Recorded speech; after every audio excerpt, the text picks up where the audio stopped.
看800NK 被我气坏了，当然我也不是故意，就是它这个灯突然间亮了，我也不知道为什么，打着了也还亮。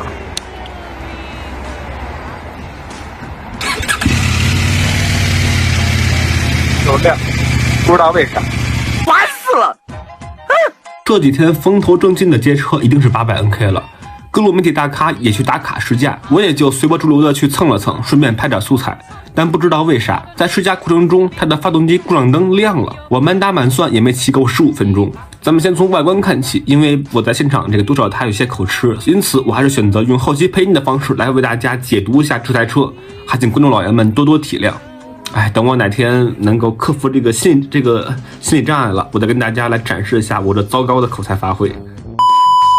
800NK 的外观设计很有特点，很多人觉得它不好看啊，设计糟糕啊。其实很大程度上是因为春风的造车理念是从小到大，而不是从大到小。开创先河这种事向来会导致审美的两极分化。如果你实在是接受不了这个风格，那我只能为你感到惋惜，因为你会因此错过一台好车。我认为只要一台车它能满足你用车的某一特殊要求，那它就是一台好车。比如钱江的赛600，它满足了大家对于4缸仿赛的向往，那这就是一台好车。同理，当你不再迷恋4缸时，它可能也就不是一台好车了。它满足了性能玩家对于一台大排量街车的向往。目前国内的大排量街车有 TNT 899、倍纳利的752以及春风的700 CLX。和其他大牌街车相比，800NK 主要的特点有2个：暴力且灵活。你可能会以为800NK 的暴力是因为它采用了 KTM 790同款发动机，目前的最大功率为74千瓦，最大扭矩是77牛米，285度的不规则点火也让这台机器更加具有可玩性。但这只是暴力的一部分，这台机器的暴躁，我认为和它的电子油门适配有很大关系，特别是运动模式下节气门的开合程度，这应该是春风目前为止电子油门适配的最完善的一台车。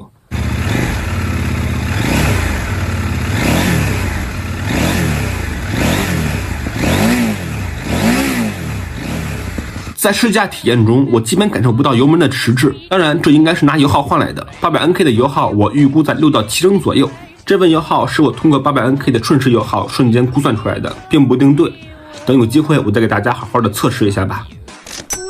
首先，800NK 的车架构造和790杜克基本一致，整备质量还为790轻了1公斤，轴距还短了10毫米，这些因素加在一起，就为800NK 奠定了灵活的基础。所以骑起来，这车给我的感觉就是轻松灵活，坐姿也不累人，半离合轻轻一搭，车就往前窜。至于 TCS 快排啥的，很遗憾，我这次骑的是低配版，什么都没有。但这并不能阻止我从800NK 上找到快乐。但是我也得告诉你，没有技术的话，别轻易买这么大排量的车。你以为你能驾驭，但实际上你不能。800NK 骑起来给人的感觉就是很贼，油门一给车就走，刹车一给车就停，同时避震器的动作幅度也很大。如果你连减震都不知道应该怎么调整的话，那相信我，你真的不适合800NK， 加点钱上一台二手的790杜克会更加保险。虽然790也要求技术，但它毕竟有电控来守护着安全的底线呀。